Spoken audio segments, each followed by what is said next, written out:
IBC health viewers எல்லாருக்கும் என்னுடைய அன்பான வணக்கம். குளிர்காலம் ஸ்டார்ட் ஆக போகுது. ஸோ குழந்தைங்கள்ல இருந்து பெரியவங்க வரைக்கும் கண்டிப்பா சளி இருமல் பிரச்சனையால அவதிப்படுவாங்க. ஸோ அவங்களுக்காகவே இன்னைக்கு இந்த வீடியோல நான் சூப்பரான ரெசிபியோட வந்திருக்கேன். பொதுவாகவே மழைக்காலத்துல பாத்தீங்கன்னா குழந்தைங்களுக்கு அதிகமா சளி பிடிக்கும். அந்த டைம்ல நம்ம கற்பூரவள்ளியிலேயே வெறுவாயில சாப்பிட்றது கொடுத்தோம்னா கண்டிப்பா அவங்க சாப்பிட மாட்டாங்க. ஸோ அந்த மாதிரி டைம்ல கற்பூரவள்ளியிலேயே சட்னி பண்ணி கொடுக்கும்போது பெரியவங்கல இருந்து குழந்தைக்கு வர ரொம்பவே விரும்பி சாப்பிடுவாங்க. இந்த கற்பூரவள்ளியிலேயே சளி இருமலுக்கு நல்ல மருந்துனே சொல்லலாம். அண்ட் இதுல நிறைய மருத்துவ குணங்களுமே இருக்கு. சோ இவ்ளோ மருத்துவ குணங்கள் இருந்தா இந்த கற்பூரவள்ளி இலை சட்னி எப்படி செய்யறதுன்னு பார்க்கலாம். இதுக்கு தேவையான பொருட்கள் 15ல இருந்து 20 கற்பூரவள்ளி இலை எடுத்துக்கோங்க. அதே மாதிரி 15ல இருந்து 20 சின்ன வெங்காயம் எடுத்துக்கோங்க. 2 பச்சை மிளகாய், 2 வர மிளகாய் எடுத்துக்கோங்க. அதே மாதிரி கொஞ்சமா பெருங்காயம், உப்பு தேவையான அளவு எடுத்துக்கோங்க. 3 ஸ்பூன் தேங்காய் துருவல் எடுத்துக்கோங்க.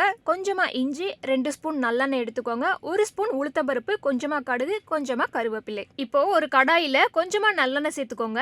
எண்ணெய் சூடானதும் அதுல கொஞ்சம் உளுந்து சேர்த்துக்கோங்க. உளுந்து வந்து கோல்டன் கலர் ஆனதும் அதுல பெருங்காயம் சேர்த்து கொஞ்சம் சின்ன வெங்காயம், 2 பச்சை மிளகாய், 1 வரமிளகாய், இஞ்சி, கற்பூரவள்ளி இலையை சேர்த்துக்கணும். ஸோ கொஞ்ச நேரம் அது வதங்கினதுக்கு அப்புறமா அடுப்பை ஆஃப் பண்ணிட்டு தேங்காய் துருவல் வச்சிருக்கத அதோட சேர்த்துக்கணும். ஸோ இப்போ இது எல்லாமே ஆறுனதுக்கு அப்புறமா மிக்சியில இதோட கொஞ்சம் உப்பு சேர்த்து அரைச்சிடணும். அடுத்ததா பாத்தீங்கன்னா தனியா ஒரு கடாயில கொஞ்சமா நல்லெண்ணெய் விட்டு அதுல கடுகு, உளுந்து, வரமிளகாய், கருவேப்பிலை சேர்த்து தாளிச்சு ஆல்ரெடி நம்ம பண்ண பேஸ்டோட சேர்த்துடணும். இப்போ நமக்கு ரொம்ப டேஸ்டியான அண்ட் ஹெல்தியான கற்பூரவள்ளி இலை சட்னி ரெடி ஆகிடுச்சு. நீங்களும் உங்க வீட்ல மறக்காம செஞ்சு பாருங்க. அண்ட் இதுல உங்களுக்கு ஏதாவது டவுட் இருந்தா கமெண்ட் பண்ணுங்க. அண்ட் இந்த மாதிரி யூஸ்ஃபுல்லான டிப்ஸ்லாம் தெரிஞ்சுக்கணும்னா நம்ம ஐபிசி ஹெல்த் சேனலை சப்ஸ்கிரைப் பண்ணுங்க.